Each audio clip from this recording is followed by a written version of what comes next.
नमस्कार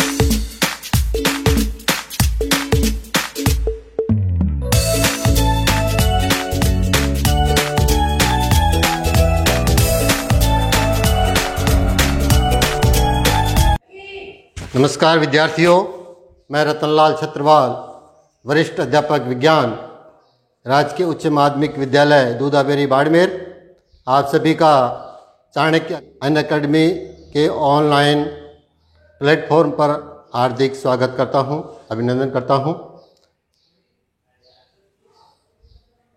वैसे मेरा निवास विराटनगर, जिला जयपुर का निवासी हूं और आज हम यहाँ साइंस का एक टॉपिक है कोशिका संरचना। कोशिका संरचना के बारे में बताने से पहले मैं इस कोशिका के बारे में थोड़ी जानकारी देता हूँ। कोशिका हमारे जो शरीर की मूलभूत जो इकाई है, छोटी सी छोटी इकाई है,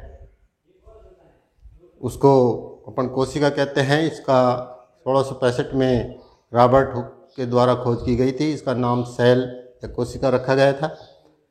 कोशिका जितने भी जीव हैं, जितने भी, चाहे एक कोशिकीय जीव हो चाहे बहुकोशिकीय जीव हो, इन कोशिकाओं की जो इन कोशिकाओं को एक कोशिकीय जीव है, उसमें एक कोशिका के द्वारा ही पूरा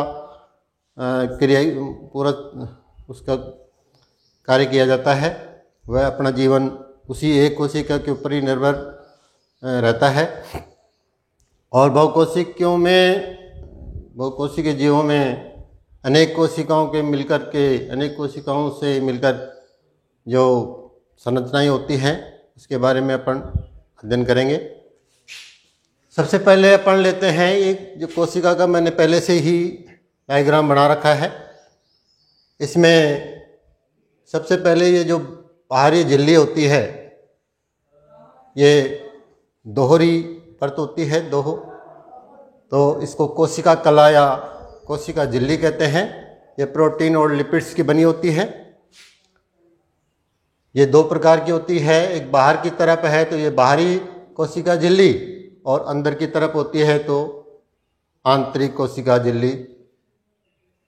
इसके अंदर कुछ डॉट डॉट के निशान जैसे मैंने दिए हैं, तो कोशिका द्रव या जीव द्रव कहलाता है। इसके अंदर पूरा इन कोशिका कला के अंदर कोशिका द्रव भरा रहता है, जिसको जीव द्रव कहते हैं, क्योंकि इसका जीवन इसी के ऊपर निर्भर रहता है। इसके अंदर कोशिका द्रव के अंदर एक गोलाकार जो संरचना होती है, इसको केंद्रक कहते हैं। केंद्रक भी दोहरी झिल्ली का बना एक गोलाकार संरचना है। इसमें इसकी केंद्रक झिल्ली कहलाती है। इसके अंदर जो द्रव भरा रहता है वो केंद्रक द्रव कहलाता है। केंद्रक द्रव में कुछ संरचनाएं दिख रही हैं, जैसे केंद्रिका है, ये इस पूरे केंद्रक को कंट्रोल करती है, उसके ऊपर कमांड करती है। और इसके अंदर जो धागे समान संरचनाएं दिख रही हैं, ये गुणसूत्र कहलाते हैं। ये जनन क्रिया में एक पीढ़ी से दूसरी पीढ़ी में गुणों का स्थानांतरण किया जाता है। इन्हीं गुणसूत्रों के ऊपर प्रजाति के गुण हैं जो निर्भर रहते हैं, उनके ऊपर एक पीढ़ी से दूसरी पीढ़ी में गुणों का आदान प्रदान होता रहता है।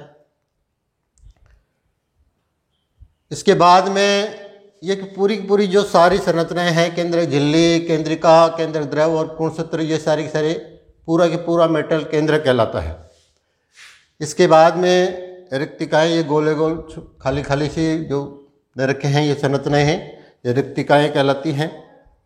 क्योंकि कोशिका के ऊपर दबाव को ये संतुलित करती हैं। बाहर चोट वगैरह लगती है या कहीं कोई दबाव लगता है तो ये इसको संतुलित कर देती है। इसके बाद में अगली संरचना है माइटोकॉन्ड्रिया। ये इस प्रकार से कुछ छोटी छोटी संरचनाएं हैं। यह भी दोहरी झिल्ली की बनी होती है और इसमें जो एक कुछ उबाल लिए हुए है कृष्टि संरचनाएं कहलाती है, कृष्टि कहलाती है। इस माइटोकॉन्ड्रिया को अपन शक्ति ग्रह कहेंगे। माइटोकॉन्ड्रिया को शक्ति ग्रह कहते हैं क्योंकि जितनी भी कोशिकाएं हैं, इन कोशिकाओं में जो ऊर्जा का निर्माण होता है वो इन माइटोकॉन्ड्रिया में होता है। इसके बाद में लवक हैं। पेड़ पौधों में पर्णहरित पाया जाता है, लेकिन जीव जंतुओं में ये लवक अलग अलग कलर के, अलग अलग रंग के होते हैं, ये भी पाए जाते हैं। और इसके बाद में है गोल्जिकाय। ये जो कुछ बेलनाकार संरचनाएं हैं, तो इन संरचनाओं को गोल्जिकाय कहते हैं। यह भी इस कोशिका में महत्वपूर्ण, जब इसका विभाजन होता है, कोशिका का विभाजन, एक कोशिका से दो कोशिकाएं, बहुत सारी कोशिकाएं बनती हैं, तो इसका विभाजन होता है, तो उसमें ये सक्रिय भूमिका निभाती हैं। इसके बाद में है जो कुछ गोल संरचनाएं होती हैं जिसको लाइसोसोम्स कहते हैं। तो लाइसोसोम्स को आत्मघाती थैली कहा जाता है।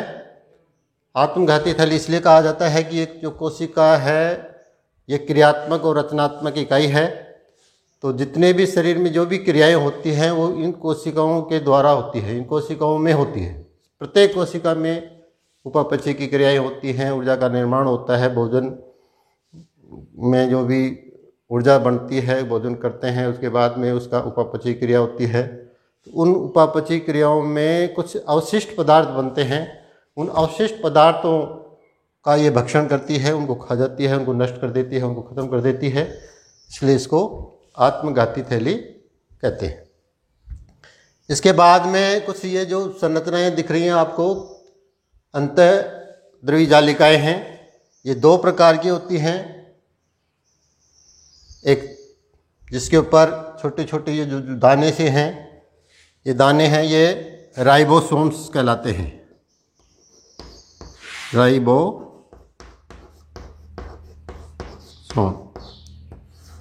यह राइबोसोम्स हैं, इसलिए ये खुरदरी अंतःपर्दवी जालिका है और इसके ऊपर कोई दाने वगैरह कुछ नहीं है, तो ये चिकनी अंतःपर्दवी जालिका कहलाती है। इस प्रकार से कोशिका की जो संरचना है वो आपको मैंने बताया है। आज का टॉपिक इतना ही है। आगे के टॉपिक के लिए नेक्स्ट वीडियो का इंतज़ार कीजिए। धन्यवाद, नमस्कार।